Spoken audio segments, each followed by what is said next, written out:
Well, good day, ladies and gentlemen, and welcome to Model Kit Beginner. Today we have a look at this thing. It's plastic paper, two-stroke, stinking GDR history. It is the Trabant 601S limousine.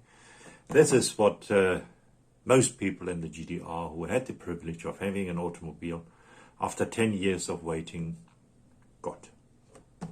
It is obviously became quite a symbol, and today it has quite a following. People still love them, and some of them still drive them. Obviously, can't have them new anymore because emissions are just horrible on this thing. But probably none of the other engines, and obviously if it is a historical car, then you can still drive it with its original engine. I remember 1987 when Wall, Fuel and the borders were open and everybody wanted to see Western Germany, and they came mostly down over to the west in cars like this. Yeah, that's what it looks like from the side. I must say I was quite amazed. It doesn't say how many parts, because when I just unpacked it, and I really just unpacked it just to get the stuff ready for you guys to show you, I was amazed. It has 138 parts. Here we go. So it has quite a few parts in this little Trabi, as it was called in the day, and still is, Trabi. And let's have a look at those 138 parts. It's quite a bit for this little car, isn't it? And we'll start with the instructions, which gives away that this is a 1990s kit. Black and white instructions, and there have been numerous iterations. I think this one, which I have, is a 2009 repop, and there were repops until very recent, the latest in 2019. And then you even got it as a set. Let me have a look at this. Yes, with the Revell story. Very nice, very sweet. So up to 2019, the repops hours, which we have a look at, is a 2009 kit, originally from 1990. Obviously Revell jumping onto the reunification wagon, and why not? Usual instruction sheet we have right over here. Color callouts right over here, as usual with Revell. More color callouts than Leonardo da Vinci ever has thrown at a canvas, but that's Revell for you. That's what they do, so you can really go to detail. Then all the sprues right over here. Here you see the decal sheet. We'll have a look at that in a minute. Instructions, typical Revell instructions from the day. It looks pretty complex. They really went out and made it pretty detailed. I'm quite amazed. So I think somebody who is a Trabi aficionado will have lots of fun with this. Well, I will have lots of fun with this, I'm sure. But yeah, you will recognize quite a few parts because it is really detailed. I love it. Here you go. See all the ideas. Just have every page open for a bit so you can freeze frame it and have a closer look if you then so desire. Here we go, even with the spare wheel in the boot. Lights. That's quite a detailed setup. It really is. I love it. And then here the decals, which are obviously not that many. I'll show you the decal sheet right now. Looks like this. Not bad. Not bad at all. Let's be honest, it's not bad. But it has a speedo. It has a radio, so that was the deluxe version. Couple of trim pieces right over here, and then isn't that wonderful? You have the old GDR country marking, and then the new one where they just scratched out the D and the R and made it a D sign for Germany. Love that. I really love that. Then different registration plates you can choose from Germany, Hungary, Czechoslovakia, as it was still known in those days, Austria and Poland.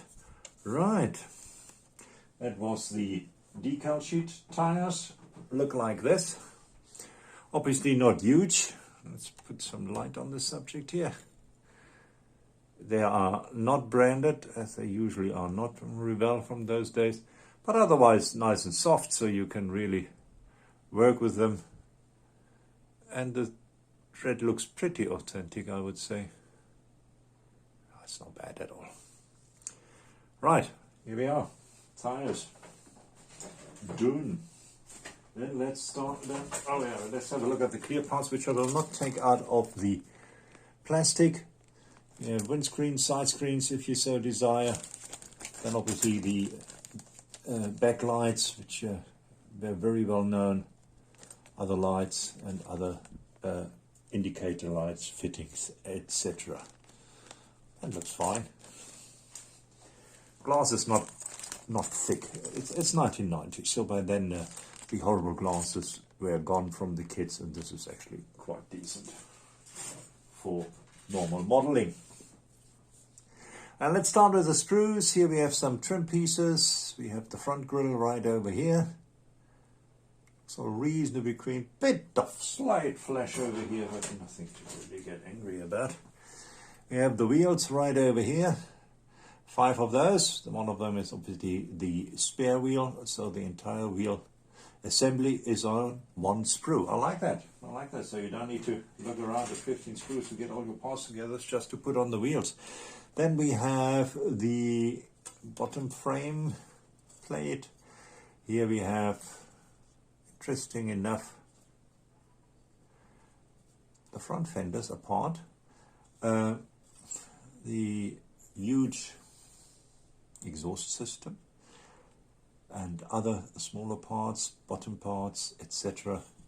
As I said, it is quite detailed. It really is. I'm sure this should not be breaking off. Anyway, here we are.